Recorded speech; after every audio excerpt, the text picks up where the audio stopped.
누가복음 강의 주제로 98번째 베드로가 부인한 예수님, 이런 제목으로 함께 은혜를 나누겠습니다.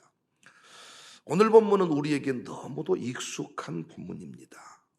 하지만 제대로 묵상이 이루어지지 않는 본문이기도 합니다. 다 그렇겠지만 특별히 오늘 본문이 제대로 묵상이 이루어지지 않는 것은 두 가지 이유 때문이 아닌가. 첫 번째 이유는 잘 아는 본문이라고 생각하기 때문에, 또 하나의 이유는 나와 상관없는 본문이라 생각하기 때문입니다. 과연 그렇습니까? 정말 우리는 베드로와 다른 길을 걷고 있습니까? 결정적인 순간에, 위기의 순간에 나는 하나님의 자녀입니다, 광주청사교회 담임 목사입니다, 광주청사교회 성도입니다 선포하며 사십니까?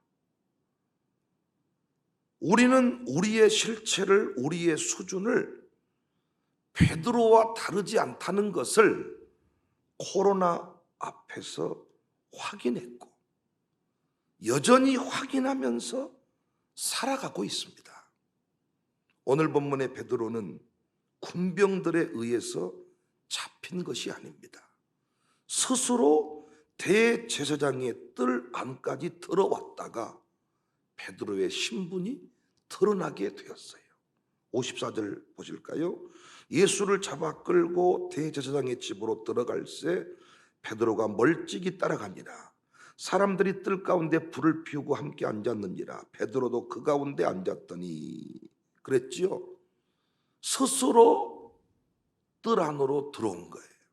왜 모든 제자들은 다 도망을 갔는데 베드로는 스스로 대제사장의 집에 들어왔을까요? 여러 추측이 가능하지만은 예수님을 탈출시키기 위해서, 도와주기 위해서, 구원하시기 위해서 온 건 아니잖아요. 그가 그 자리에 있었던 것은 두 가지 이유 때문이라고 역시 생각이 되는데, 첫 번째 이유는 주님 떠나지 않겠습니다, 호언장담했던 그 내용이 생각났을 것입니다. 그래서 최소한의 도리라고 생각했던 것 같아요. 두 번째는 예수님이 어떻게 되는지 너무 궁금했어. 여하튼 베드로는 그 자리에서 예수님을 부인했습니다. 57절. 베드로가 부인하여 이르되 이 여자여 내가 그를 알지 못하노라. 여자에 의해서 베드로의 신분이 드러났습니다. 그러니까 나는 그런 적이 없다. 요즘으로 치면 너 그때 예배 참석했잖아. 나는 그런 적이 없다.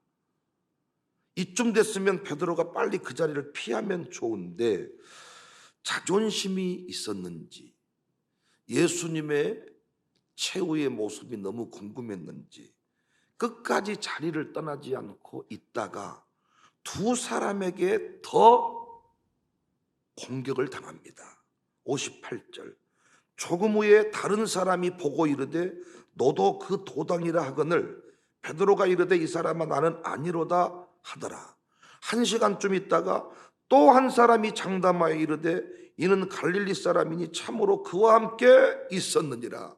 베드로가 이 사람아 나는 내가 하는 말을 알지 못하노라, 거절을 합니다. 아마도 이때 베드로는 제정신이 아니었던 것 같아요. 헛소리 해버린 거야 막. 그러다가 날이 새고 닭 울음소리를 듣고 정신을 차렸습니다. 이때 예수님께서 스스로 자신의 신분을 밝히셨습니다. 베드로는 부인했던 예수님, 스스로 예수님이 신분을 밝히셨습니다. 여러분은 이 예수님에 관해서 확실히 알고 계십니까? 베드로가 부인한 그 현장에서 예수님은 스스로 자신이 누구이신지를 밝히셨다고 해요. 여러분은 그 예수님에 관해서 확실하게 알고 계시냐고요. 베드로가 부인한 그 예수님, 스스로 신분을 밝히셨던 예수님. 첫 번째 내용은 하나님의 권능의 우편에 앉으신 분이다. 69절. 그러나 이제부터는 인자가 하나님의 권능의 우편에 앉아 있으리라. 어제 공부했던 스데반 집사 공부할 때는 스데반이 봤던 예수님은 우편에 서신 분이었다. 오늘 예수님이 스스로 밝히신 그 모습은 하나님 권능의 우편에 앉아 있을 것이다. 당시 대제사장들과 서기관들은 예수님에게 그리스도냐고 물었어요. 67절. 이르되 내가 그리스도이거든 우리에게 말하라. 대답하시되 내가 말할지라도 너희가 믿지 아니할 것이요 정치적인 구원자냐? 이렇게 물었어요. 만약 그리스도라고 시인하면 예수님은 로마의 반역자로 처단하려는 계획이었습니다. 그러나 우리 예수님은 자신이 그리스도다 답하지 않으시고 하나님 권능의 우편에 앉을 자다고 말씀했습니다. 육적인 구원자, 육적 대통령이 아니라 영적인 구원자라는 사실입니다. 사랑하는 성도님들, 여러분은 이 예수님이 우리의 구원자 되심을 믿으십니까? 예수님 이름으로만 구원받을 수 있음을 믿으십니까?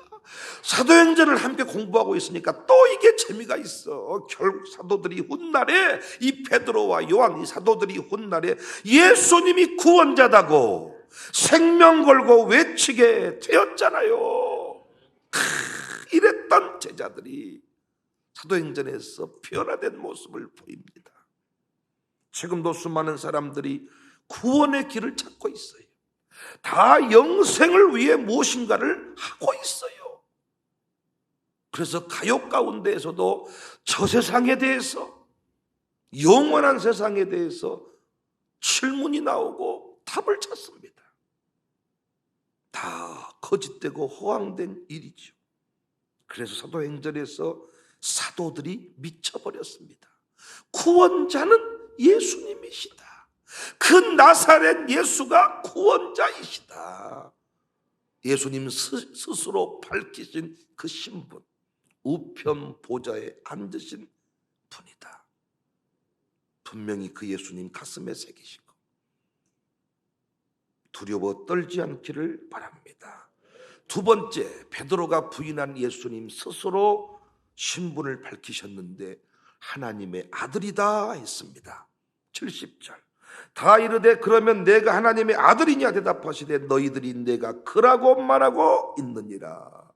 사랑하는 성도님들, 여러분은 예수님을 하나님의 아들로 믿으십니까? 아들이라는 것 속에는 상속자이시고 심판자이시다. 모든 권세가 위임된 자다. 이게 참 중요합니다. 언젠가는 이 예수님을 십자가에 죽인 자들이 예수님을 보게 될 것입니다. 그런데 계시록에서 그 예수님의 얼굴은 감히 감당할 수 없는 얼굴입니다. 계시록에서 생생하게 묘사가 됐잖아요. 이 모습을 사도 요한이 보고 엎드려져 죽은 자 같이 되었다.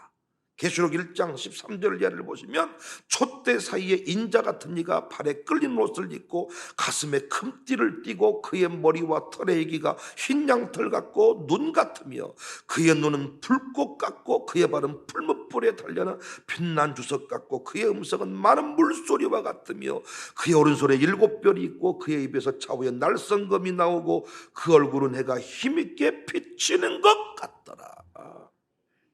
오늘날 여러분과 제가 신자의 영광을 잃어버린 것 간단해요. 실직의 위협 앞에 신자임을 숨겨버린 이유는 간단합니다. 예수님을 베드로의 수준에서 이해하고 있는 거예요. 베드로의 수준에서. 우편 보좌에 앉으신 분이다. 하나님의 아들이시다. 우리의 구원자이시다. 이걸 분명히 믿고 깨달았다면 어찌 그 계집종 앞에서 나는 알지 못합니다 이렇게 말할 수가 있겠어요? 사장님이 회장님이 우리의 구원자입니까? 사장이 내 인생을 책임집니까? 여러분, 대통령이 우리 인생을 구원합니까? 천만의 말씀인데 우리는 그 권력자들 앞에서 예수님 숨겨버릴 때가 많아요. 왜? 베드로와 똑같은 수준에서 예수님을 이해한 거예요. 전능자 되시는 예수님, 구원의 구원자가 되시는 예수님, 오늘도 필요하시면 하늘문을 여시는 예수님, 역사와 우주 만물을 통치하시는 예수님, 그 모든 심판의 권세를 위임받으신 예수님, 우리의 중보자가 되시는 예수님, 예수님께 구하면 다 응답을 주시는데 우리는 베드로의 수준에서 베드로 보면서 애끼 짜잘한 놈아 그렇게 예수님을 부인하냐? 우리의 모습이지 않냐 그 말이야. 이 본문을 우리와 상관없이 받으니까 묵상을 깊게 하지 않는데 우리의 모습입니다. 우리의 모습. 베드로가 이해한 예수님은 선생님 정도. 기껏해야 예수님에게 원했던 것은 이 땅에서 대통령 하시는 것. 그래서 예수님이 십자가의 죽으심을 얘기하니까 가로막고 항변하면서 죽긴 왜 죽습니까? 못 죽습니다. 그러니까 예수님이 사탄아 내 뒤로 물러가라. 여러분은 사탄이십니까? 증인이십니까? 우리 예수님은 구원자, 우편 보좌에 앉으신 중보자, 궁극적으로 인류 역사를 심판하실 심판자, 그분을 베드로처럼 믿지 말고 오늘 본문의 베드로 말입니다. 성령 충만한 상태의 베드로처럼 믿으셔야 돼. 우리 어제 공부했던 대로 스데반이 돌 맞아 죽어가면서 외쳤던 메시지는 예수님이 우리의 구원자다. 저 어리석은 자들이 깨닫고 이 예수님을 믿어야 한다. 평생을 살아가면서 우리 모두 예수님 부인하지 맙시다. 사도행전의 베드로처럼 사도행전 3장 6절에 은과 금은 내게 없거니와 내게 있는 이것을 내게 주노니 나사렛 예수 그리스도의 이름으로 일어나 걸어라. 사도행전 4장 10절 너희와 모든 이스라엘 백성들은 알라 너희가 십자가에 못 박고 하나님이 죽은 자 가운데서 살리신 나사렛 예수 그리스도의 이름으로 이 사람이 건강하게 되어 너희 앞에 섰느니라. 이 예수님은 너희 건축자들의 버린 돌로서 진모퉁이의 머릿돌이 되었다. 12절 말씀 같이 읽어요. 다른 이로서는 구원을 받을 수 없나니 천하 사람 중에 구원을 받을 만한 다른 이름을 우리에게 주신 일이 없습니다. 사도들이 이걸 깨닫고 미쳐버린 겁니다. 나사렛 예수님이 우리의 구원자가 되신다. 지금도 수많은 사람이 다른 예수를 쫓아가잖아요. 구원을 다른 곳에서 찾잖아요. 그런데 나사렛 예수님이 구원자다. 성령 충만한 사도들이 이걸 깨닫게 되었고 안전뱅이라서 저주받을 인생이 아니라 구원자 예수님을 만나지 못한 것이 저주다. 이걸 깨닫게 된 거예요. 이걸. 그래서 예수님 믿지 않는 사람들을 보면 미쳤던 것입니다. 여러분, 좋은 차를 못 타면 저주받은 인생이고 좋은 아파트에 못 살면 저주받은 인생이 아니라 초가집에 살아도 예수님 만난 인생은 복받은 인생이에요. 우리가 주일 예배 때마다 내 영혼이 은총 입어 그 노래 부를 때 막 기뻐 노래하는 이유가 뭡니까? 그 고백이 참으로 수준 높은 고백이에요. 어떤 분들은요 자기 아들 딸 예수를 믿지도 않는데 해외여행 보내주면 그것이 좋다고 말한 부모가 있더라고요. 맞습니까? 예수 안 믿어도 돈만 많이 주면 좋은 자녀입니까?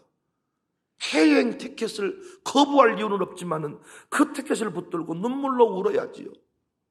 야, 이 티켓 내게 주면 뭐하냐? 너 나랑 영원히 헤어질 것인데 이 티켓 보내준 것도 감사하다마는 너 예수님 믿어야 되지 않겠냐?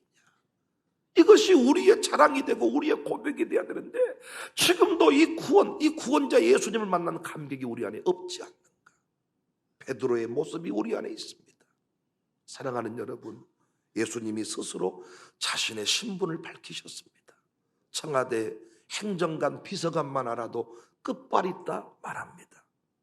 그러나 그들 결정적인 순간에 내 전화 안 받습니다. 그러나 오늘 이 아침에도 우편 보좌에 앉으신 예수님은, 내가 기도하면 그 예수님은 우리의 기도를 들으시고 그 기도를 하나님 앞에 반드시 시행하도록 중보하시는 분임을 믿으시기를 바랍니다. 예수님께 구하고 예수님 이름 붙들고 승리하고 예수님을 증언하는 우리 모두가 됩시다. 예수 이름으로 이 아침에도 구하시기를 바랍니다. 예수 이름으로 승리를 얻었네. 예수 이름으로 승리를 얻었네. 예수님 권세, 내 권세 누리며 사는 복된 주인공들이 다 됩시다.